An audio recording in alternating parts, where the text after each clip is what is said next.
नमस्कार। हमारे YouTube channel में आप लोगों का बहुत बहुत स्वागत है। आज की जो सच्ची घटना हम आपको सुनाने जा रहे हैं वो सच्ची घटना है।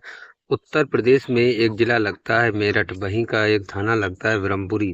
ब्रह्मपुरी थाने के अंतर्गत में एक गांव लगता है जो कि इंद्रनगर में एक कॉलोनी लगती है, मास्टर कॉलोनी। घटना वहीं की है। एक लड़की जो होती है वो 10-12 दिन शिमला घूमने के बाद जब अपने घर पहुंचती है और घर पहुंचने के बाद जब माँ को सारे हालचाल बताती है, दामाद के बारे में कुछ भी नहीं बताती, तो माँ पूछती है कि उनके हालचाल कैसे हैं। वो कहती है ठीक हैं, सब बढ़िया हैं। ऐसे घुमा फिरा के बताती है तो माँ को यकीन नहीं होता है। बार बार माँ के पूछने पर वो बताती है कि हमने उनका जो है आज से लगभग 13 दिन पहले कत्ल कर दिया है और उनको बाथरूम में ड्रम के अंदर बंद कर दिया है।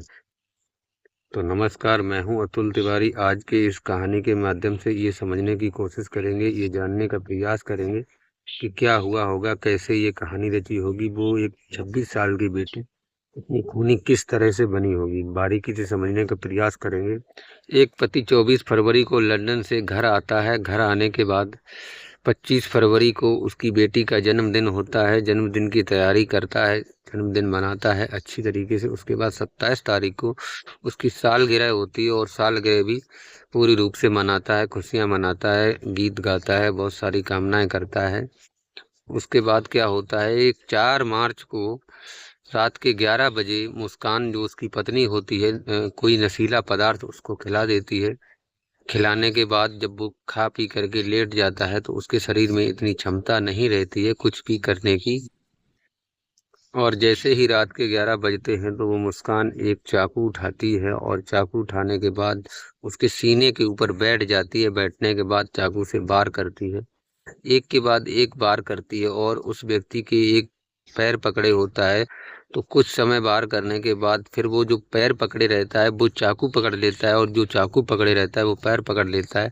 ऐसे तक करीबन 10-15 बार करने के बाद जब उसको टटोला जाता है, नब्ज देखी जाती है कि ये पूरी तरीके से मर, तब उसकी पत्नी लाश को ठिकाने लगाने के बारे में सोचती है। सोचने के बाद उसके दिमाग में कुछ आइडियाज आता है कि क्यों ना इस लाश के छोटे छोटे टुकड़े करके हम पॉलीथिन में बांध के आराम से जगह जगह पर अगर इनको छोड़ देंगे तो कोई भी हम पर शक नहीं करेगा। वहीं पर होता कुछ ऐसा है कि प्लान चेंज हो जाता है और चेंज होने के बाद कहता है कि नहीं, बाहर काफ़ी ज़्यादा CCTV कैमरेज लगे हुए हैं, अगर इन कैमरों की नज़र में आए तो हम लोग पकड़े जाएंगे। तभी उस महिला का जो प्रेमी होता है वो प्रेमी बाजार जाता है, बाजार से एक ड्रम लेकर आता है और ड्रम में उसके छोटे छोटे जो बॉडी के 15 टुकड़े होते हैं उनको रख करके ड्रम के ऊपर से सीमेंट को पूरी तरीके से बंद कर देते। सीमेंट में पूरी तरीके से बंद करने के बाद फिर वो वहाँ से निकलता है और पड़ोसियों को वो पत्नी बताती है कि अब हम शिमला घूमने जा रहे हैं। शिमला करीबन 10-12 दिन सफ़र करने के बाद वो प्रेमी जो होता है वो वहीं रह जाता है और उस व्यक्ति का जो मुस्कान के पति होते हैं उसका फोन उसी के पास होता है। घर वालों से, सभी लोगों से बातचीत वो कंटिन्यू करता चला आ रहा था, लगातार कर रहा था, बल्कि उनको यकीन नहीं हो रहा था कि ये उसका पति ही है या नहीं है। काफी ज्यादा घूमने फिरने के बाद वो लोग घर पे आते हैं। जो मुस्कान जो होती है वो अपने घर पे मायके पहुंच, जो मायके में उसका गांव होता है वो ब्रह्मपुरी थाना क्षेत्र के अंतर्गत एक गांव आता है गोकुलपुरा, वहां की रहने वाली होती है। वहां अपने माँ बाप के पास पहुंच जाती है। माँ बाप के पास उसकी एक छोटी 5 साल की जो बच्ची होती है वो उसके माँ बाप के घर होती है, उससे मिलने जाती है। उसी बीच माँ बाप उसके दामाद के हाल चाल पूछते हैं तो वो बताती है कि हमने उनको लगभग आज से 10 दिन पहले ही खत्म कर दिया है। एक बार बताने पे यकीन नहीं हुआ, फिर उसके पिता ने यही बात उससे बहला फुसला कर पूछने की कोशिश की तो उन लोगों के झांसे में आकर के वो पूरी पूरी सच सच बात बता जाती है। ये सुनने के बाद उनकी पैरों तले जमीन खिसक जाती। वो उसको लेकर के ब्रह्मपुरी थाने जाते हैं। वहां जाने के बाद पुलिस इंस्पेक्टर को सारी कहानी बताते हैं। सारी कहानी बताने के बाद उन लोगों को वो इंस्पेक्टर वहीं बैठा लेता है और वहां से तैनात 2 सिपाही उसके घर पे भेजता है कि जाओ ये सारी चीज़ें जो जो ये लोग बता रहे हैं वो सही है या गलत है, इसकी परीक्षण करके आओ, यानी जांच करके आओ।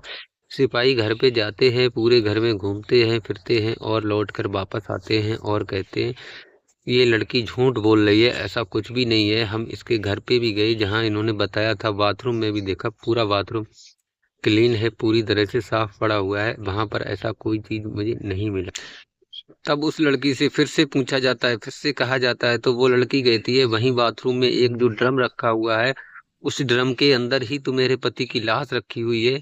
तो फिर से सारी पुलिस फोर्स वहां पहुंचता है और ड्रम को काट करके देखता है, तो उसमें से कुछ मतलब रहा नहीं था। बाकी लास्ट डेड बॉडी तो काफी सड़ चुकी थी, बदबू मार रही थी, क्योंकि उसमें इतना ज्यादा ऊपर से सीमेंट पड़ा हुआ था, जिसके कारण से महक पुलिस उसको रिमांड पे ले लेती है, अपने पास रख लेती है। मामले की जांच पड़ताल जारी है। जांच पड़ताल के दौरान पुलिस का कहना है कि अगर ये दोषी पाई जाती है, ये सही बोल रही है, झूठ बोल रही है, या बोलने का कहीं कोई और कारण तो नहीं है, किसी को बचाने का प्रयास तो नहीं कर रही है, पुलिस ने उसको 2 दिन के लिए रिमांड पर लेके रखा है।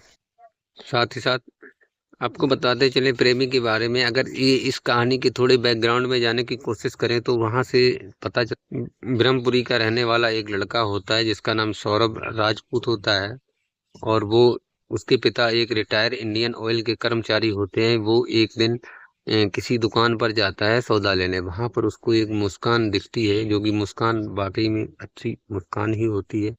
देखने के बाद ये लोग एक दूसरे को आपस में देखते हैं, नजर से नजर भिड़ाते हैं, आंखों ही आंखों में इनमें कब प्यार हो जाता है इस चीज का पता ही नहीं चलता। और इस बात को लगातार समय बीतता जा रहा था। लगातार 8 महीने वो एक दूसरे के संपर्क में रहते हैं।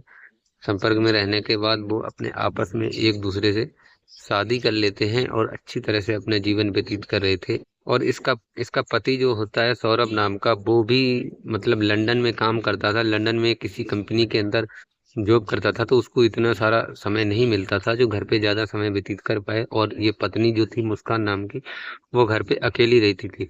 तो अकेली रहने की वजह से इसके पास का ही एक लड़का था जिसका नाम होता है शारद शुक्ला। शारद शुक्ला कब ये और दोनों लोग संपर्क में आ जाते हैं, इस चीज का कोई महजब अंदाजा भी नहीं लगा सकता। शारद शुक्ला और ये पत्नी दोनों लोग मिल करके उस अपने पति का खून करते हैं। खून करने के बाद बड़े ही सफाई से काम करते हैं। अगर वो मुस्कान ऐसी गलती नहीं करती तो शायद वो कभी पकड़ी नहीं जाती। लेकिन कहा जाता है कि कातिल कितना भी होशियार क्यों ना हो, कोई ना कोई गलती कर देता है।